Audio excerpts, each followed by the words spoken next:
Basic boring के बारे में तो कैलकुलेशन में सीख रही हैं कि वो कैसे कैलकुलेट किया करते हैं। ठीक है जी, समझ लगी है।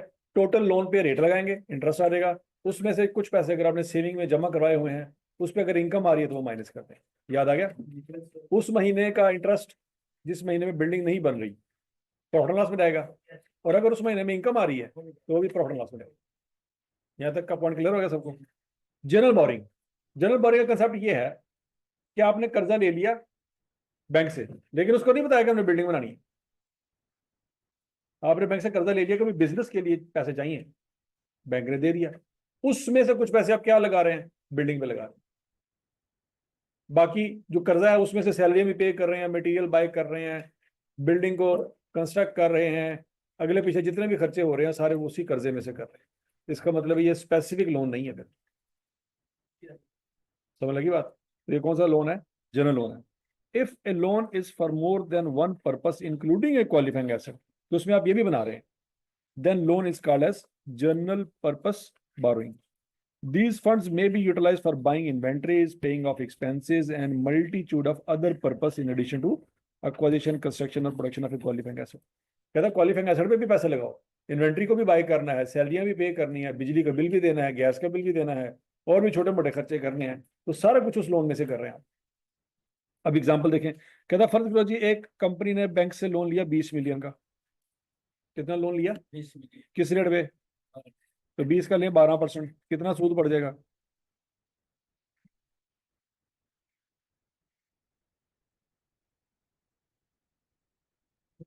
2.4 मिलियन। अब सुने, 5 मिलियन इस्तेमाल कर लिया जनाब फैक्ट्री के खर्चों के लिए, बिजली पानी गैस और जो भी खर्चे थे सारे आपने वहां से पे किए, सैलरियां वगैरह सारी वहां से पे की। 2 मिलियन आपने इस्तेमाल कर लिया गाड़ियों के लिए, कितना रह गया? और 10 मिलियन आपने इस्तेमाल कर लिया हेड ऑफिस की बिल्डिंग बनाने के लिए, और हेड ऑफिस की बिल्डिंग है क्वालिफाइंग एसेट। समझ लगी बात? 3 मिलियन अभी बाकी बचा हुआ है। अब पॉइंट ये है बच्चों, टोटल बैंक आपसे कितना सूद लेगा साल का? तो क्या ये 2.4 मिलियन का सूद एसेट की कॉस्ट में जाना चाहिए? क्यों? क्योंकि सारा कर्जा बिल्डिंग पे नहीं लगा, तो सारा सूद भी बिल्डिंग की कॉस्ट में नहीं जाएगा। तो फिर कितना सूद बिल्डिंग की कॉस्ट में जाएगा? जितना कर्जा बिल्डिंग की कॉस्ट में लगा। कितना कर्जा लगा? 10 मिलियन। तो फिर 10 मिलियन को हम रेट से मल्टीप्लाई करें। लॉजिक समझ आ गई सबको? स्पेसिफिक लोन में क्या होता था? सारे लोन पे रेट लगता था, लेकिन जनरल लोन में सारे लोन पे रेट नहीं लगेगा। कितने पे लगेगा? तो बच्चों इसके लिए वर्ड यूज करेंगे एक्चुअल एक्सपेंडिचर ऑन बिल्डिंग, कि एक्चुअल में जो खर्चा लगा है बिल्डिंग पे उस पे रेट लगाना है, लोन पे रेट। ये पहला फर्क है इन दोनों में। समझ लगी बात? स्पेसिफिक लोन के सिनेरियो में रेट किस पे लगाना है? स्पेसिफिक स्पेसिफिक पूरे लोन पे जो लोन लिया। और जनरल लोन के सिनेरियो में जो आपने सच्ची मुच्ची ठेकेदार को पैसे दिए हैं उस पर रेट लगेगा, जो पैसे ठेकेदार को नहीं दिए उस पर रेट नहीं लगेगा। पॉइंट समझ आ गया? In such a case all interest incurred on loan is not related to qualifying asset. वो कहता है 2.4 मिलियन सारे का सारा क्वालिफाइंग एसेट में नहीं जाना। In case of general borrowing amount of borrowing cost to be capitalised is calculated as follow. तो बच्चों जनरल बोरिंग के सिनेरियो में फार्मूला चेंज है स्पेसिफिक बोरिंग से। इसमें फार्मूला क्या है? Expenditure on qualifying asset. क्या ये लोन है? एक्सपेंडिचर ऑन क्वालिफाइंग एसेट से क्या मुराद है? जो आपने पैसे उस पर लगाए, सादे अल्फाज में ठेकेदार को दिए, ठीक है, multiplied by rate multiply by time period. क्या स्पेसिफिक लोन में ठेकेदार को पैसे देते वक्त देखते थे कि कब कब पैसे दिए? नहीं, हमेशा लोन पे रेट लगा रहे थे। ठेकेदार को पैसे महीने बाद दिए, 2 महीने बाद दिए, मैटर ही कोई नहीं, आपने टोटल लोन पे रेट लगा देना। पॉइंट समझ आ रहा है कि नहीं आ रहा? लेकिन यहाँ पे टोटल लोन पे रेट नहीं लगेगा। रेट किस पे लगेगा? वो पैसे जो ठेकेदार को दिए। अच्छा, कुछ पैसे ठेकेदार को पहले दिए, कुछ पैसे ठेकेदार को बाद में दिए, तो फिर क्या करेंगे? जो पैसे ठेकेदार को पहले दिए उस पे रेट पहले लग जाएगा, और जो पैसे बाद में दिए उस पे रेट बाद में लग जाएगा। नहीं समझ आ रही? ठीक है ना? जो पैसे ठेकेदार को जनवरी में दिए, कुछ मार्च में दिए, कुछ जुलाई में दिए। फर्ज करो बच्चों 5 मिलियन जनवरी में दिए, 3 मिलियन मार्च में दिए और 2 मिलियन जुलाई में दिए, तो क्या सीधा सीधा 10 मिलियन पे रेट लगा देंगे? नहीं, 5 मिलियन पे रेट ज्यादा लगेगा और उसके साथ हम करेंगे जी, टाइम लगाएंगे। फर्ज करें यकम जनवरी को लोन दिया था तो पूरे 12 महीने, ऐसे ही है, 3 मिलियन पे रेट ज्यादा लगेगा। लेकिन फर्ज करें यकम मार्च को पेमेंट की थी तो उस पर कितने महीने लगेंगे? 10 महीने। और यकम जुलाई को 2 मिलियन दिया था, रेट लगेगा, तो ये कितने महीने बनते हैं? 6 महीने। टोटल 10 महीने पे एक ही लाइन में रेट नहीं लगना, टाइम के हिसाब से जो जो पैसे जब जब दिए उसके हिसाब से रेट लगेगा। नहीं, लॉजिक समझ रहे? क्लियर है? अच्छा, अब बच्चों क्या इसमें से इन्वेस्टमेंट इनकम माइनस होगी? इसमें इन्वेस्टमेंट इनकम माइनस नहीं होगी। क्यों? क्योंकि जो पैसे ठेकेदार को दे दिए वो इन्वेस्ट कैसे हो सकते हैं? आपने रेट लोन पे लगाया है कि वो जो पैसे ठेकेदार को दिए हैं? तो जो पैसे ठेकेदार को दे दिए वो तो ठेकेदार लेगा ना, वो पैसे आप इन्वेस्ट कर सकते हैं, उस पर आपको कोई इनकम नहीं आनी, क्योंकि रेट ही किस पे लगाया है? जो ठेकेदार को दे दिए, तो रेट उसी पे लगा है। तो वो पैसे जो ठेकेदार को दे दिए, अब उसको मशवरा देंगे यार इन्वेस्टमेंट कर दे थोड़ी जी बैंक से। नहीं समझ आएगा? तो बोलो तो सही। और सुबह के बगैर ठेकेदार को पैसे दिए 9 बजे, 5 मिनट लेके चला गया घर, रात को 1 बजे उसके घर छापा मारा, वहां से 5 मिनट निकाला, अगले दिन जाके इन्वेस्ट कर दिया बैंक में। और अगर छापा मारते पकड़े गए, ठेकेदार कहेगा भाईजान तुसी किधर होंगे यार, वो बस बोरिंग कॉस्ट का फार्मूला पड़ा सी और जो इन्वेस्टमेंट इनकम जेनी सी ना साड़ी नहीं सी आ रही, तो ਉਹਦੇ वास्ते ਅਸੀਂ तेरे पैसे चोरी करना है ताकि इन्वेस्ट करिए, ताकि इनकम आए, तो मेरा फार्मूला सीधा हो जाए। हो गया, तेरा फार्मूला मैं सीधा कर दूं, ठीक हो गया। फिर दिन वेले पैसे देंगे रात को डाका मारना आया मैं। समझ आ रही बात? तो अब जनरल बोरिंग में रेट लगाया ही किस पे है? जो पैसे दे दिए, तो जो पैसे दे दिए वो इन्वेस्ट हो सकते हैं? वो इन्वेस्ट नहीं हो सकते। तो फिर स्पेसिफिक बोरिंग में कैसे हम इन्वेस्टमेंट इनकम माइनस कर देते थे? क्योंकि हमने रेट किस पे लगाया था? उन पैसों पे नहीं लगाया था जो पैसे दे दिए, हमने रेट किस पे लगाया था? जो पैसे बैंक से लिए थे वो बचे हुए थे, जो पैसे बैंक से लिए थे उस पर रेट लगाया ना, सारे पैसों पे रेट लगा दिया। तो क्या सारे पैसे लग गए? नहीं, कुछ बच गए, तो वो इन्वेस्ट हुए पड़े। नहीं बात समझ आ रही? क्लियर है बच्चों? अब इस फार्मूले में बच्चों एक चीज लिखी हुई है, कैपिटलाइजेशन रेट। क्या लिखी हुई है? Capitalisation rate. If there is only one general loan then its rate is called as capitalisation rate. अगर तो एक ही लोन है तो वही रेट क्या बन जाएगा? Capitalisation rate. अगला पॉइंट, लेकिन अगर दो या दो से ज्यादा लोन हैं तो फिर आपको एवरेज निकालनी पड़ेगी। कौन सी एवरेज निकालनी पड़ेगी? जो आपने क्यूएम में पढ़ी थी, क्यूएम में पढ़ी थी, याद करो। समेशन क्या पढ़ी थी? Average summation W X over summation, याद आ रहा कुछ कुछ? Weighted mean. कौन सा फार्मूला पड़ा था? वेटेड मीन का फार्मूला पड़ा। वेटेड मीन का फार्मूला यहाँ पे क्यों लगेगा? सिंपल मीन का क्यों नहीं लगेगा? क्यों? जिस बैंक का लोन ज्यादा है उसका रेट ज्यादा पावरफुल है, जिस बैंक का लोन कम होगा उसका रेट कम पावरफुल होगा। वेट से मुराद लोन की वैल्यू है। जिस बैंक का कर्जा ज्यादा है उस बैंक का रेट ज्यादा पावरफुल है। नहीं समझ लगी? तो बोलो तो सही। मतलब फर्ज करो बच्चों एक बैंक ने रेट दिया 10%, दूसरे बैंक ने रेट दिया 14%। अगर आप सिंपल एवरेज लगाओगे तो क्या आंसर आएगा? सिंपल एवरेज का फार्मूला लगाओगे तो क्या आंसर आएगा बच्चों? 12%। ये बात एक सिनेरियो में ठीक होगी। किस सिनेरियो में? एवरेज रेट 12% बिल्कुल ठीक है। किस सिनेरियो में? पैगी मौत, पैगी मौत, पैगी मौत, है? सोचो सोचो सोचो सोचो, 12% किस सूरत में सेम होगा, ठीक होगा?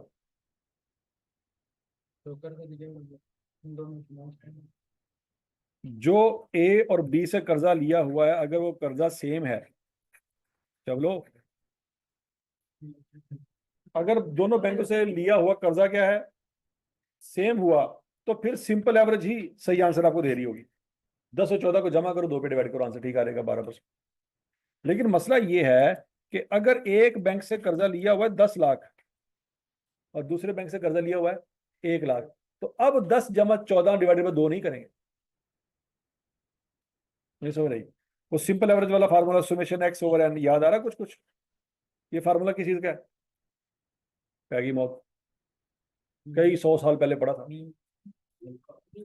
कौन सा मीन? Arithmetic mean. और ये कौन सा मीन है? Weighted mean. ठीक है जी। तो बच्चों ये फार्मूला उस वक्त ठीक नहीं होगा जब क्या होगा, जब दोनों बैंकों से डिफरेंट अमाउंट आपने ली है, तो उस वक्त 10 जमा 14 डिवाइडेड बाय 2 नहीं कर सकते। उस वक्त फिर ये जो लोन लिया गया है वो वेट बन जाएगा, और ये जो 10 और 14 है ये बन जाएगा आपका एक्स। तो आपको क्या चाहिए होगा? W x. और डिवाइड किस पे करेंगे? डब्ल्यू पे करेंगे। तो समझ आ गया? तो बच्चों सूरत में कैपिटलाइजेशन रेट निकालने का फार्मूला क्या हो जाएगी? बोरिंग कॉस्ट इनकर्ड, सादे अल्फाज में summation W X divided by weighted average borrowing summation W into 100। ये फार्मूला हो जाएगा। समझ आई बात है? नहीं समझ आई? एग्जांपल देखते हैं, क्लियर हो जाएगा। MCQ private limited has the following general loan outstanding eight 31 December 2005। एक बैंक ने 3 कर्जे लिए हुए। पहला कर्जा कितना बच्चों? 3 लाख का। किस रेट पे लिया हुआ है? दूसरा कर्जा कितना है? किस रेट पे लिया हुआ है? तीसरा कर्जा कितना है? किस रेट पे लिया हुआ है? All the 3 loans were brought forward from previous year. मतलब 1 जनवरी से ये तीनों कर्जे आपके सर पे ऑलरेडी अवेलेबल थे। कब से? 1 जनवरी से। पिछले साल लिए थे, पता नहीं कब से लिए थे, लेकिन इस साल तो 1 जनवरी से थे ना तीनों कर्जे। Neither loan is taken during the year nor is repaid. ना कोई कर्जा ड्यूरिंग द ईयर लिया है नया, ना कोई वापस किया है। तो इसका मतलब है 1 जनवरी से लेकर 31 दिसंबर तक ये कर्जे आपके सर पे मौजूद थे। तो मुझे बताओ वेटेड एवरेज रेट क्या होगा? जल्दी करो। क्यूएम, स्पीड स्पीड स्पीड, थोड़े में रजिस्टर नहीं है, कैलकुलेशन कर देंगे।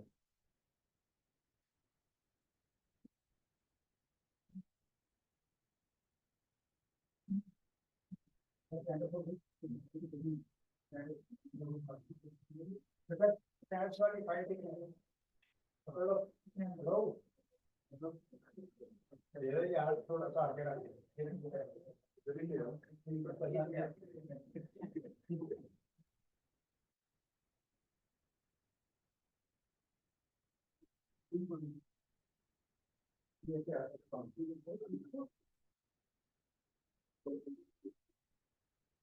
हाँ भाई,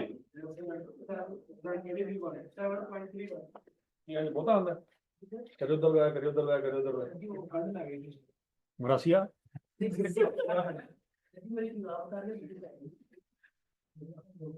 अच्छा जी, अब बच्चों याद रखो क्यू में हम क्या किया करते थे। ये आपकी वैल्यू है एक्स और ये आपकी वैल्यू है डब्ल्यू। तो इन दोनों को मल्टीप्लाई करेंगे तो क्या आ जाएगा? W x. 3 lakh into 6%, 18। 2 lakh into 8%, 16,000। और 15 लाख 1.5 लाख इंटू 9%, 13,500। इसको टोटल करेंगे बच्चों 47,500। और इसको भी टोटल करेंगे 6,50,000। अब करना क्या है बच्चों? 47,500 डिवाइडेड बाय 6,50,000। ये क्यों किया? Summation W X over summation W किया करते थे, ऐसी है। अब चूंकि ये रेट है तो बच्चों इसको परसेंटेज में कन्वर्ट करने के लिए क्या करेंगे? 100 से मल्टीप्लाई। लॉजिकली बात समझ आ गई?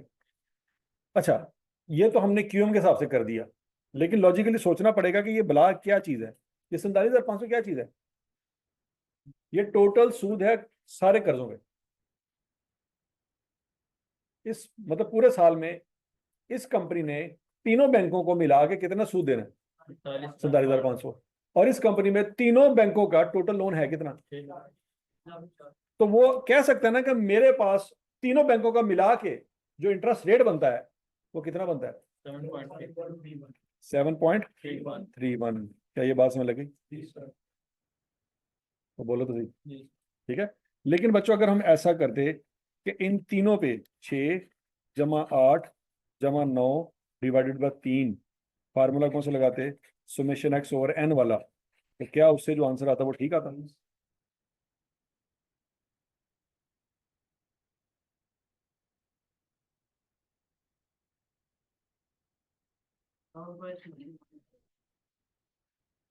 Seven point.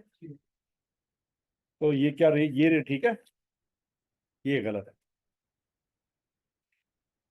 तो लगी क्यों गलत है? क्योंकि ये ज्यादा लॉजिक बन रही है कि तमाम कर्जों पे टोटल सूद कितना है? 47,500। तमाम कर्जे कितने हैं? 6.5 लाख। तो ऑन एवरेज हर एक कर्जे पे ऑन एवरेज मेरा इंटरेस्ट रेट कितना है? 7.30। ये गलत है। ठीक है। क्यूएमएम ने दोनों फार्मूले पढ़े हुए, सिंपल एवरेज भी पड़ी हुई है और वेटेड एवरेज भी पड़ी हुई है। हाँ, अगर ये तीनों लोन सेम होते, यहाँ पे भी 3 लाख होता, यहाँ पे भी 3 लाख होता और यहाँ पे भी 3 लाख होता, तो उस सूरत में आपका ये वाला आंसर बिल्कुल ठीक आ रहा।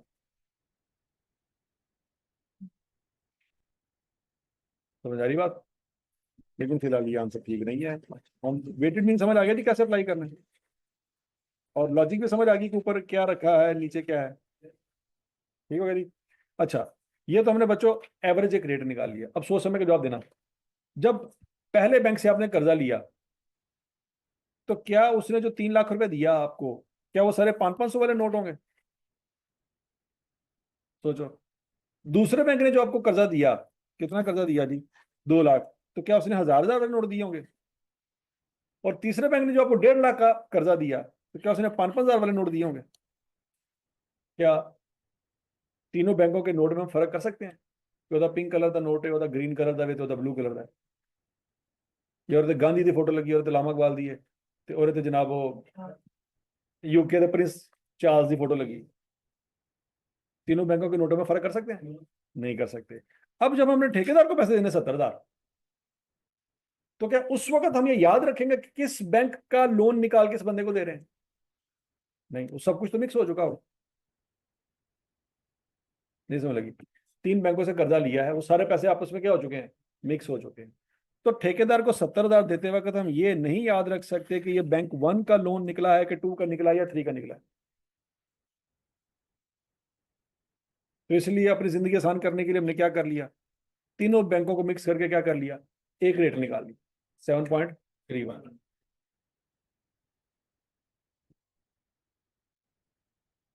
समझ लगी बात? अब अगला पॉइंट बच्चों, हमने 31 जनवरी को ठेकेदार को पैसे दिए। पैसे कब दिए? 31 जनवरी को। अब इस पे रेट क्या लगाएंगे? 7.31। कितने महीने तक ये पैसे वो इस्तेमाल करता रहा? 11 महीने तक, क्योंकि हमारा साल कब खत्म हो रहा है। तो कितने महीने हो गए बच्चों? तो इस पैसे के ऊपर 11 महीनों का रेट लगे। नहीं समझ आ रही बात?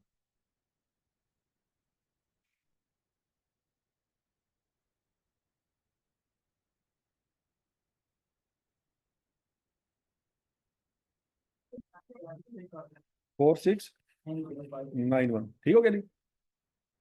अगले पैसे हमने ठेकेदार को कब दिए? तो रेट तो बच्चों इसके ऊपर 7.31% लगेगा। लेकिन इस पर टाइम कितना लगाए? 9 मंथ। तो बच्चों क्या करेंगे? 9/12 करे जरा। कितना?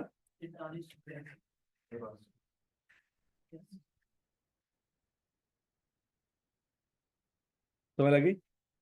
अगला पॉइंट, इसके ऊपर बच्चों 7.31% लगेगा। लेकिन ये पैसे दिए कब? इंटू 1/12 करेंगे। है?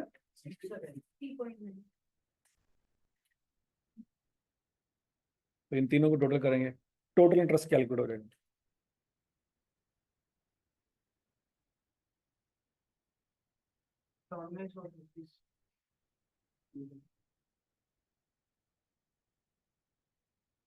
यहाँ तक की बात में लगी थी? बोलो तो ठीक।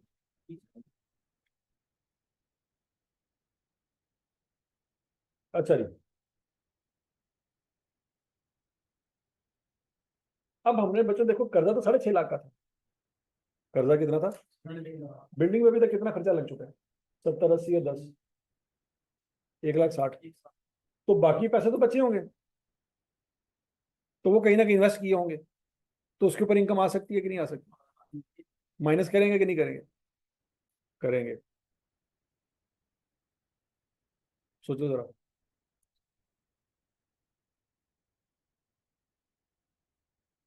देखो ठेकेदार को हमने कितने पैसे दिए हैं, कर्जा कितना हमारे पास, तो सारा तो नहीं ना ठेकेदार को दिया, तो बाकी पैसे बचे होंगे। फर्ज करो कहीं पे इन्वेस्ट किए हुए हैं, किसी बैंक में इन्वेस्ट किए हुए हैं, और इन्वेस्टमेंट के ऊपर हम तकरीबन तकरीबन कोई 5% की रिटर्न कमा रहे हैं, इनकम कमा रहे हैं। तो बाकी पैसे जो बैंक में लगाए हुए हैं वहां पे 5% की इनकम आ रही है, वो निकाल के इसमें से क्या करेंगे?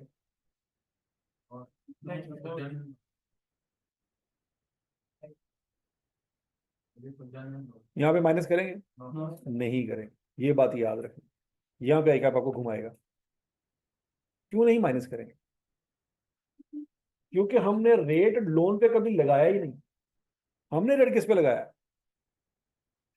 हमने रेट किस पे लगाया है?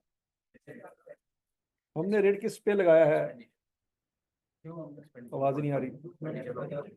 वो पैसे जो हमने ठेकेदार को दे दिए, अगर वो इन्वेस्ट कर सकते थे, वहां से इनकम आती तो माइनस करते, लेकिन वो इन्वेस्ट कर ही नहीं सकते। वो बोलो तो सही। देखो सीधी कॉमन सेंस यूज करो। आपके पास 2 लाख रुपए का कर्जा आपने लिया। कितना लिया? 50,000 रुपये आपने बिल्डिंग में लगा दिया। कहाँ लगा दिया? और 1.5 लाख रुपए आपने इन्वेस्ट कर दिया। ठीक हो गया? 5% के रेट पे कर्जा लिया था आपने, 8% के रेट पे। अब बिल्डिंग में जो सूद जाएगा किसकी बेस पे जाएगा? बिल्डिंग में जो सूद जाएगा वो किस पे कैलकुलेट होगा? वो तो 50,000 रुपये होगा ना। 50,000 रुपये हम लगाएंगे, 8% बिल्डिंग का सूद निकल आएगा, निकाले जरा।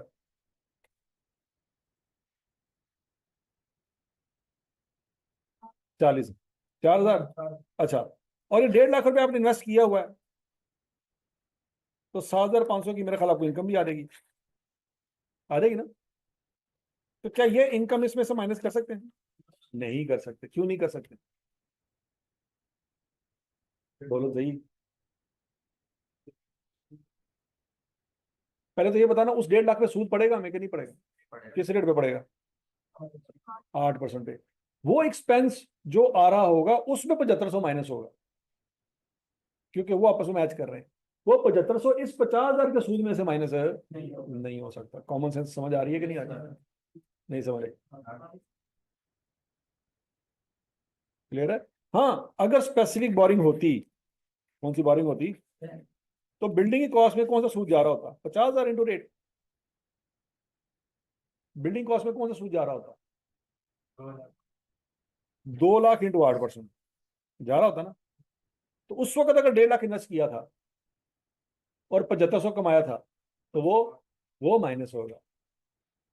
क्यों? क्योंकि आप एक्सपेंस 2 लाख पे लेके जा रहे हो बिल्डिंग में, तो उसमें से फिर अगर कोई इन्वेस्ट किया है तो वो माइनस होगा। लेकिन अगर आपने खर्चा ही 50,000 का ऐड किया है, तो बाकी 1.5 लाख की इनकम इस खर्चे में से माइनस है, नहीं हो सकता। लॉजिक समझ आ रही है कि क्यों स्पेसिफिक बोरिंग में इंटरेस्ट इनकम माइनस होती थी, और क्यों जनरल बोरिंग में इंटरेस्ट इनकम कभी माइनस नहीं हो सकती? स्पेसिफिक बोरिंग में लोन पे रेट लगता है, लोन में से कुछ पैसे बच के इन्वेस्ट कर दिए। लेकिन जनरल बोरिंग में रेट ही लोन पे नहीं लगता। किस पे लगता है? एक्चुअल पेमेंट पे। तो पेमेंट तो कर दी, पैसे कौन ले गया? वो वो अगर कहीं इन्वेस्ट करना चाहे तो कर दे, तो वो उसकी इनकम होगी, हमारी थोड़ी होगी। नहीं समझ आ रहा? लोग 20 मिलियन दिए, उसको 10 मिलियन स्पेसिफिक करते हैं बिल्डिंग के लिए। है? लोगों ने जोड़ने लिया 20 मिलियन, उसके लिए तो स्पेसिफिक क्यों करना है, मतलब स्पेसिफिक क्यों करना है? बिल्डिंग के पढ़ाई है तभी। मेरी बात सुनो। तो उस पे हमें जो रेट पड़ रहा होगा वो ज्यादा होगा, और जो इन्वेस्ट करेंगे वो, तो बेवकूफ कौन है फिर? तो स्पेसिफिक क्यों किया? स्पेसिफिक क्यों किया? वो कहीं इस्तेमाल कर लो। देखो आपने जनवरी में ठेकेदार को कुछ पैसे दिए, बाकी संभाल के रखे हुए हैं पूरा साल, तो भाई उन पैसों से कोई और काम कर लो। वो कामों का भी बेड़ा गर्क हुआ पड़ा है, और बिल्डिंग के लिए भी हमने रोक के रखे हुए हैं पैसे। तो उल्टा क्या हो रहा है, हमें सूद पड़ रहा है नेट, क्योंकि 8% रेट होगा कर्जा लेने का, 5% रेट होगा इन्वेस्ट करने का, नेट 3% तो हमें पड़ रहा है ना। तो अगर हमें पैसे चाहिए नहीं थे तो हम कर्जा ना लेते, क्योंकि 3% तो बरल फिर भी पड़ रहा है, अगर इन्वेस्ट भी किया फिर भी, तो फिर अब कर्जा लो ही उतना जितना आपको चाहिए। बात समझ लगी नहीं लगी? ये जरूरी है कि 20 मिलियन का कर्जा ले लिया, बिल्डिंग बनी थी 5 मिलियन की, 15 मिलियन वैसे ही रखा हुआ है, क्यों जी, वो सारा बोरिंग का फार्मूले से फिट होएगा। बात समझ लगी है? अकाउंटेंट अपने हिसाब से बिजनेस चलाता है या बिजनेस के हिसाब से अकाउंटेंट एंट्रियां पास करता है? बिजनेस के साथ पॉइंट समझ आ रहा है कि नहीं? बिजनेस किसी और ने शुरू कर दिया है, आपको उसने नौकरी पर रखा हुआ है। अब आप नहीं कह सकते कि जेरी एंट्री मेनू आंदी है वो काम करो, तो जेरी एंट्री मेनू नहीं ना आंदी वो काम नहीं करना तुम। क्या अकाउंटेंट ये कह सकते हैं? इनका पैसा तुम छुट्टी करो, असि कोई हो रख लांगे। नहीं समझ लगी? अकाउंटेंट को कहा जाता है कि भाई ने प्रॉब्लम आ गई है, ਇਹਦਾ हल करो।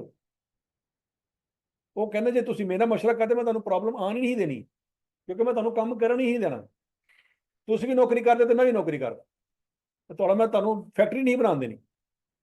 तुम फैक्ट्री बनाई, पुठियां एंट्रियां मेरे सामने आई हैं। समझ लगी है? अकाउंटेंट अपने हिसाब से फैक्ट्री को नहीं चलाता, फैक्ट्री चल रही होती है, उसमें अकाउंटेंट फिट होता है। तो समझ आ रही है? स्टैंडर्ड बनाए गए हैं कंपनियों को असिस्ट करने के लिए, कि अब कंपनियां काम करेंगी स्टैंडर्ड के हिसाब से। तो बोलो तो सही, ये ऐसे ही है कि आप अपने माँ बाप चूज कर रहे हैं कि मेरा पापा कैसा होना चाहिए, मम्मा कैसी होनी चाहिए। क्या ये आप कर सकते हैं? नहीं। तो समझ आ रही कि नहीं आ रही? तो ये आप चूज, ये आपके पास चॉइस ही नहीं है। अब जिन हालात में आप हैं, आपको उसमें क्या करना है, एडजस्ट करना है। किसी घर में एसी लगा हुआ, किसी घर में नहीं लगा हुआ। तो जिसके घर में ये नहीं लगा हुआ कहना नहीं नहीं यार मेरे माँ प्यो गलत सी, अगर फलां फलां जोड़ा होता ना तो मैं आज अमरीका होता।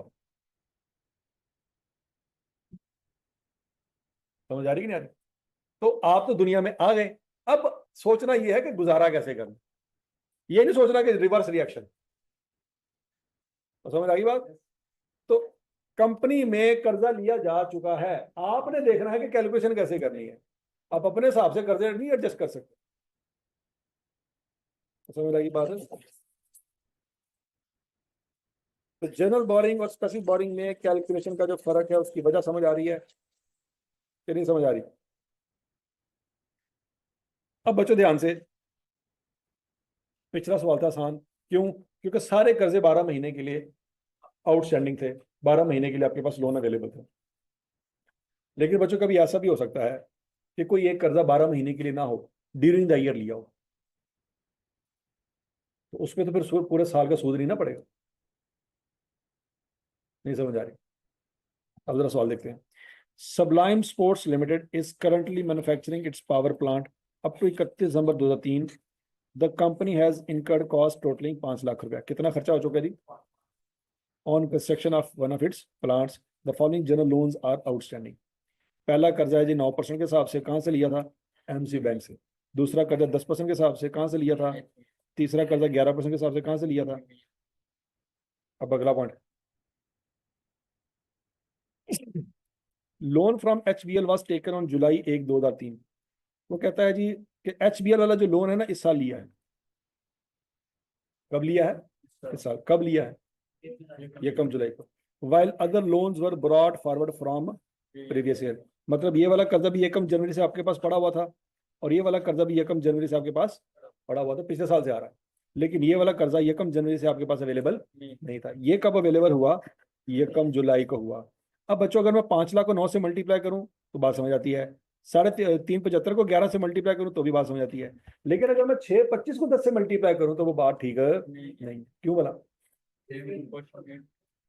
6.25 को अगर मैं 10 से मल्टीप्लाई करूं 22,500 आएगा। इस 22,500 में तकलीफ क्या है? तो साल का सूद आएगा, जबकि साल का सूद तो हमने पे ही नहीं करना।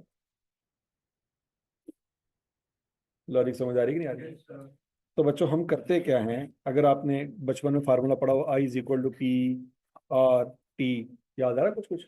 P क्या था? प्रिंसिपल अमाउंट, R क्या था, और T क्या था? टाइम। तो बच्चों इस 5 लाख पे तो 12 महीने लगेंगे पूरे, 375 पे भी 12 महीने, लेकिन इस पे 6 महीने। तो बच्चों यहाँ पे हमने करना ये है कि टाइम जो है ना वो लोन से मल्टीप्लाई कर देंगे। कैसे मल्टीप्लाई कर देंगे? लोन से। पूरा ध्यान से मेरी बात सुननी है। 5 लाख इंटू 1 क्या रहेगा? 5 लाख ही रहेगा। 6,25,000 इंटू 6/12 है लोन। लोन 3,12,500 और ये 375 ही आएगा। क्या ये बात समझ लगी बच्चों? तो जब अगर कोई लोन ड्यूरिंग द ईयर हमने लिया है तो वो आपका डब्ल्यू नहीं होगा। वो आपका डब्ल्यू डब्ल्यू वो लोन होगा जिसके साथ आपने टाइम फैक्टर मल्टीप्लाई कर दिया। नहीं समझ आ रहा? और क्लियर है? अगर ड्यूरिंग द ईयर, देखो पिछले सवाल में क्या था, ये तीनों कर्जे कब लिए होते? ये रकम जनवरी को अवेलेबल थे ना, 31 दिसंबर तक अवेलेबल है सारे कर्जे, 12-12 महीने। तो अगर आप रेट टाइम मल्टीप्लाई भी करते तो तीनों के साथ 1-1-1 मल्टीप्लाई होना था 1 ईयर, तो कोई फर्क नहीं पड़ता था, हमने मल्टीप्लाई नहीं किया। ठीक हो गया? लेकिन अगर सवाल में ऐसा हो कि कोई एक कर्जा ड्यूरिंग द ईयर हो, तो जो आपको लोन दिए गए हैं वो आपका वेटेज नहीं है। वेटेज निकालने के लिए आपको क्या करना पड़ेगा? टाइम का फैक्टर साथ मल्टीप्लाई करना पड़ेगा। ये तो 5 लाख ही रहेगा, ये भी 375 ही रहेगा। क्यों? क्योंकि पूरा पूरा साल आउटस्टैंडिंग रहे। ये क्यों 3,12,500 हो गया? ये 6 मांगेगा, इसलिए हमने 6/12 कर दिया। अब बच्चों अगला पॉइंट है, इस रेट को इस डब्ल्यू से मल्टीप्लाई करेंगे तो इंटरेस्ट निकल आएगा, और वो इंटरेस्ट बिल्कुल ठीक निकलेगा लॉजिकली। सोचो जरा, 5 लाख को 9% से मल्टीप्लाई करो।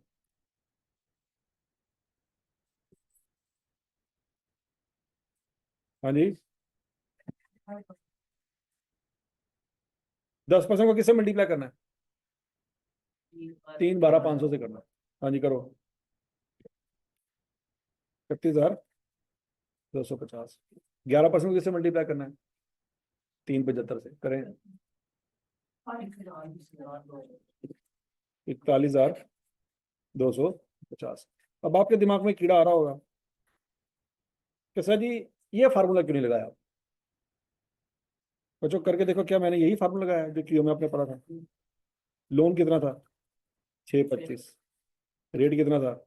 10%। टाइम कितना है? आंसर निकालो क्या आता है?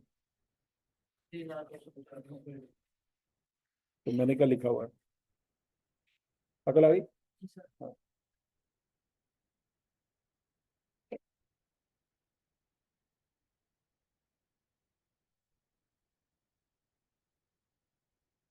ठीक है जी। क्या वाकई बच्चों ये जो पैसे बन रहे हैं एक्चुअल में इतना ही सूद पे किया होगा इस साल? तो एक्चुअल में सूद यही है जो आपने कैलकुलेट किया हो। कोई इसमें गलती तो नहीं है? कोई लॉजिकल मिस्टेक है तो बता दो, निकालो जी।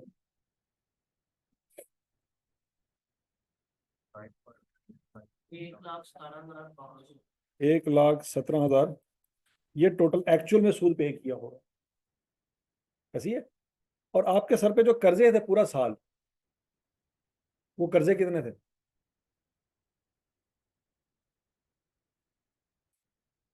पूरा साल आपके सर पे कर्जे कितने थे? निकाले जरा।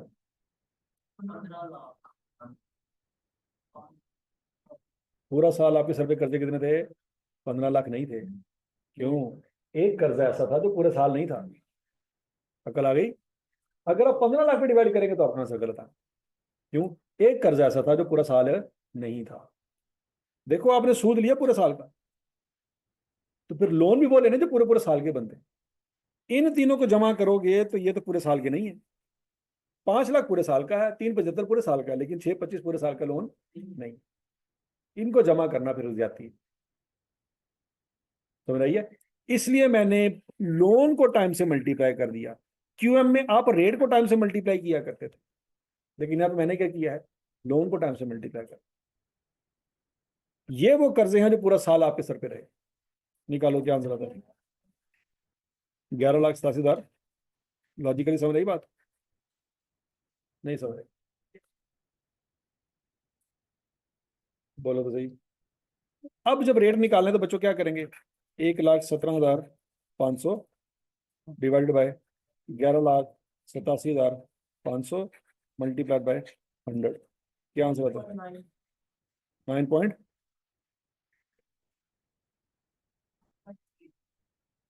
9.9 कर लें। चलो ये कर लो। तो लॉजिकली बात समझ लगी है कि 1,17,500 पूरे साल का सूद है, लेकिन 15 लाख पूरे साल का लोन नहीं है, तो उस पर डिवाइड नहीं करना। अब अगला पॉइंट, सर जी अभी तक ये बात समझ नहीं आई कि ये कैसे पूरे साल का लोन, ऐसे ही है? 3, 12, 500 पूरे साल का लोन है, ये कैसे पता लगा? सोचो जरा, 1 मिनट के लिए सोचो। अगर आपने यकम जुलाई को 6,25 लिया है, तो ये कर्जा 6 महीने आपके सर पे रहा। अगर आप यकम जनवरी को 3, 12, 500 का कर्जा लेते यकम जनवरी को, तो उस पे 12 महीने का सूद इतना ही पड़ना था। सोचो, 3,12,500 का कर्जा आपने कब लिया होता? अगर यकम जनवरी को लिया होता, पूरा साल आउटस्टैंडिंग रहता, तो उस पे सूद उतना ही बनना था जो आपने कैलकुलेट किया हुआ है, 31,250 करके देख लो। नहीं समझ रहे? तो बच्चों हमने लोन को, जो 6 महीने वाला था, उसको 12 महीने में कन्वर्ट कर दिया। नहीं समझ रहे? तो क्लियर है?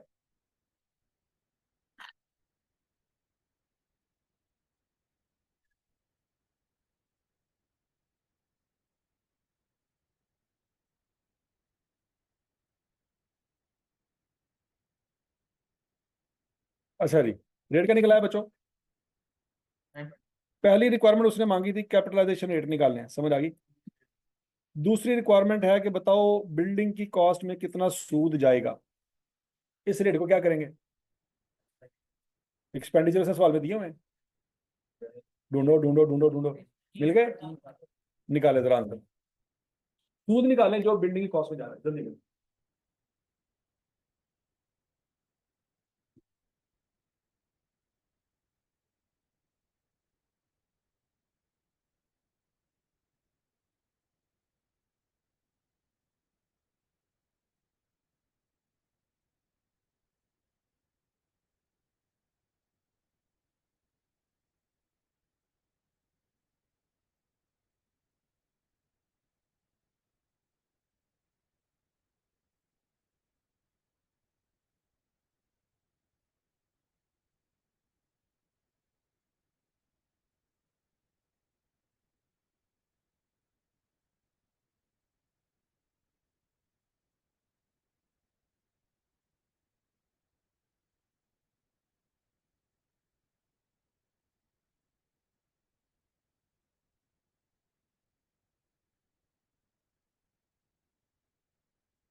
खट्टू, शर्म ही आ रहा, खट्टा क्लास में बैठे कितने बैठे?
हाँ जी,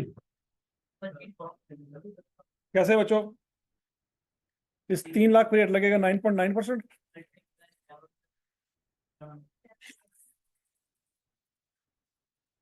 मल्टीप्लाई बाय 7/12 कैसे?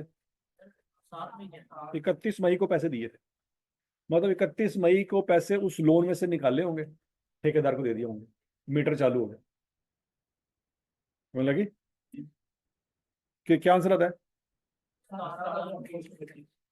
17,325। फिर ये 2 लाख रुपया 31 जुलाई को उस लोन में से निकाला। कौन से लोन? वो जो तीनों लोन मिक्स हुए पड़े, एमसीबी वाला, एचबीएल वाला और यूबीएल वाला। ठीक हो गया? इंटू 9.9 इंटू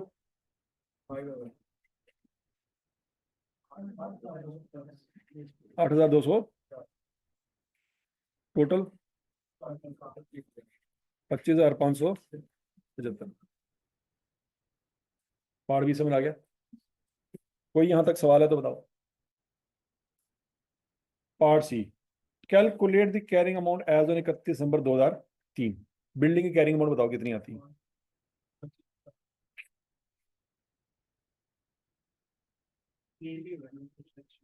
हाँ, तो बैलेंस शीट में जाएगा कि प्रॉफिट लॉस में? तो बैलेंस शीट में तो कैरिंग अमाउंट ही आएगी ना। कितनी है? 5,25,575। कैसे आया? ये पैसे ठेकेदार को दिए और ये उसमें सूद ऐड हो गया। तीसरा पॉइंट भी समझ आ गया। चौथा point, calculate the borrowing cost to be charge to statement of comprehensive income. ये बड़ा इंपॉर्टेंट पॉइंट है, इस पे अपना दिमाग खपाएं थोड़ा सा। वो कहता है वो सूद बताओ जो प्रॉफिट एंड लॉस में जाना है। पैन लगी मोहन। वो सूद बताओ जो इनकम स्टेटमेंट में जाना है।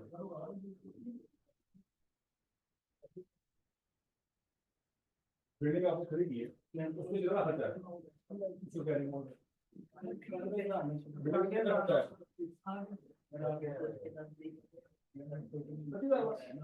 25,000 बिल्डिंग वाले।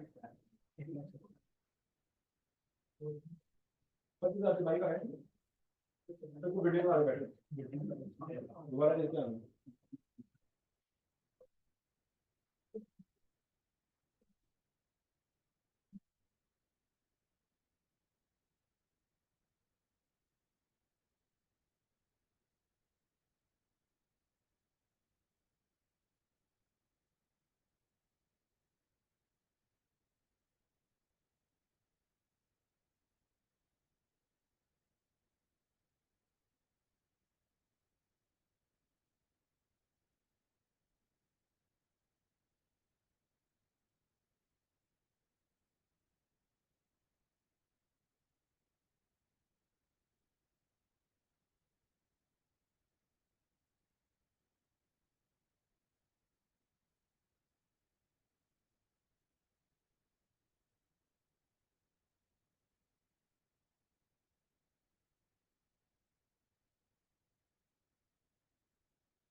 हाँ जी, कैसे? देखो टोटल ये सूद है जो बनता सारे साल का। कितना बनता था? 1,05,000। इस सूद में से कितना बैलेंस शीट में चला गया वो माइनस कर दो, बाकी का प्रॉफिट लॉस में। 91,925। ये बात में लगी। पहला तरीका ये कि टोटल सूद निकालो जो कि टेबल से निकल आएगा, उसमें से वो माइनस कर दो जो बैलेंस शीट में चला गया, बाकी कहाँ जाएगा? प्रॉफिट। हाँ भाई, बिल्डिंग कितने दी बनी? 25,000 दी। हाँ, ये कहाँ से आया 5 लाख?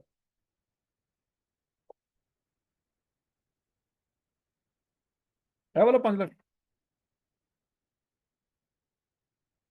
कहाँ पे? ये तो 3 लाख लिखा हुआ।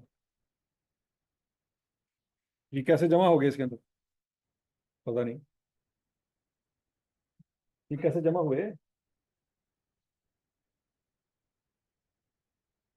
किसको दिए? नहाने के लिए? तो किसको दिए हैं? किसको? ठेकेदार को। तो उसने 3 लाख से क्या किया होगा? सीमेंट बजरी सरिया इट्टा शिटा मंगाई होनी है। ठीक है जी, तो ये 3 लाख, ये 2 लाख और ये 5 25 तीनों जमा होंगे तो ये आंसर आएगा। और समझ लगी बात है? अच्छा, एग्जाम्पल नंबर 4 आपके लिए बच्चों होमवर्क है, नोट कर लें।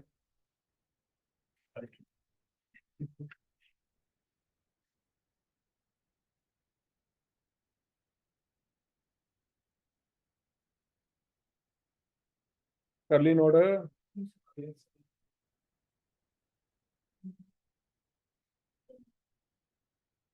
लो जी, अगला सवाल थोड़ा सा मुश्किल है, ध्यान से समझना।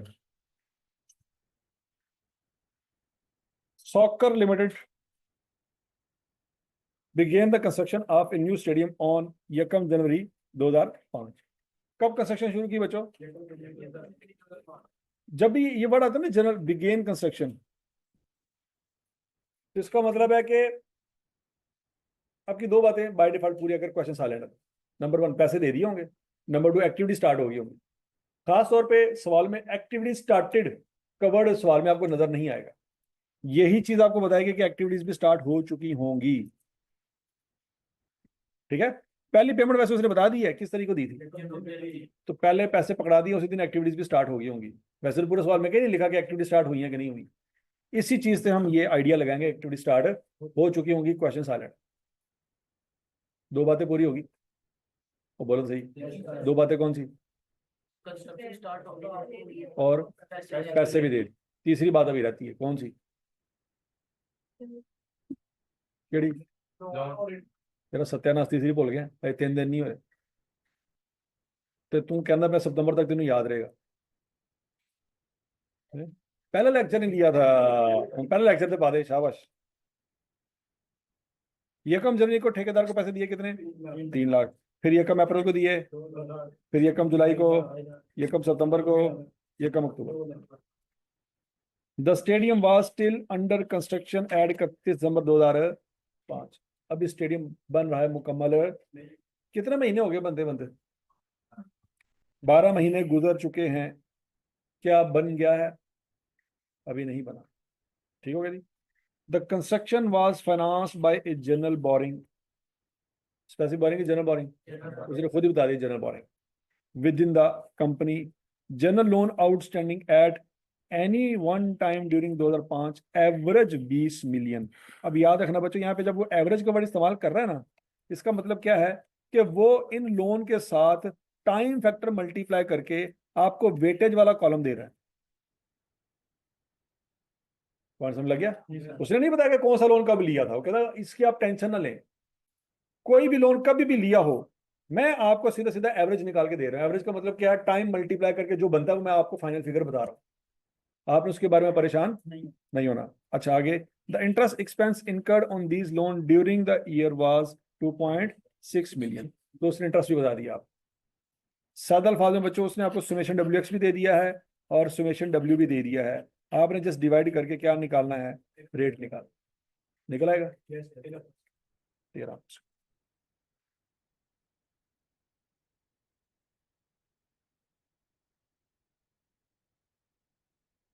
क्लियर हो गया नहीं? अच्छा, देखो आई के अपने आसान किया नीचे।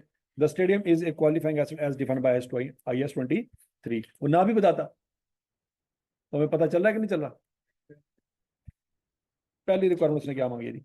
Calculate the amount of borrowing cost that are eligible for capitalisation to the stadium during the year ended 31 December 2005। कर सकते हैं बच्चों सवाल? करें जरा, शाबाश। होना चाहिए था।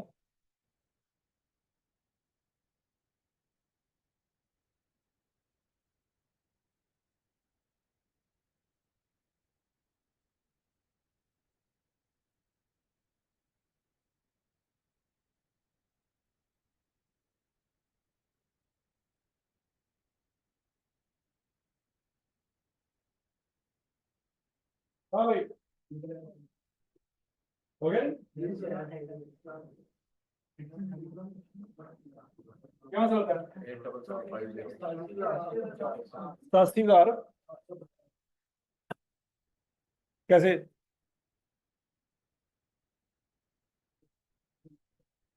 3 लाख 3 लाख पे क्या करेंगे बच्चों 13% इंटू क्या आंसर आ जाएगा 39,000 इसके साथ 13% इंटू 9 महीने क्यों यह कम अप्रैल से ठीक है तो आंसर क्या आएगा 19,500 इसके साथ भी 13% इंटू 6/12 16,250 इसके साथ भी 13% इंटू 4/12 क्यों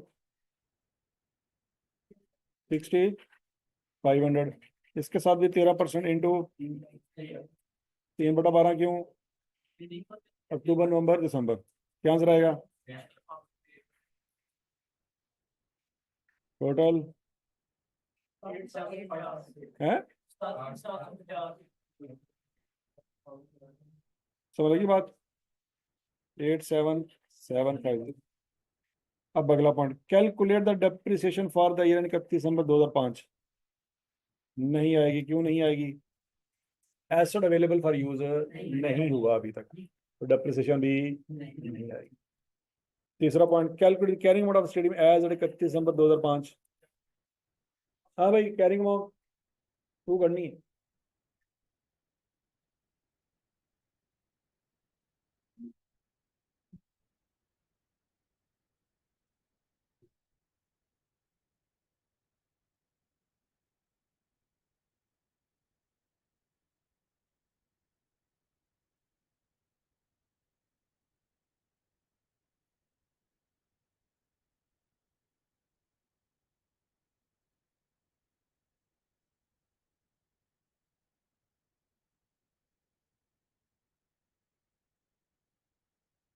हाँ भाई क्या जरूरत है क्या है क्या है उसको जमा करके क्या आंसर आता है वो देखो मैं पूछा नहीं तेरा कैलकुलेटर कितने है मोबाइल फाड़ना तेरा ये कैलकुलेटर कोई नहीं कैलकुलेटर कर जल्दी कर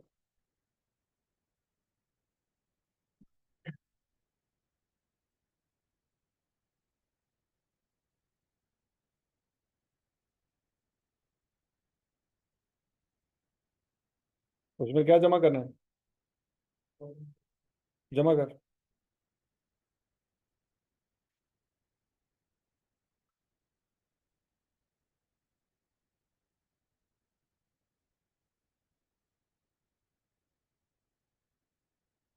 समझ लगी बात है आसान है कि मुश्किल है आसान है चलो बच्चों आज के इतने काफी है कल इंशाल्लाह से आगे कंटिन्यू करेंगे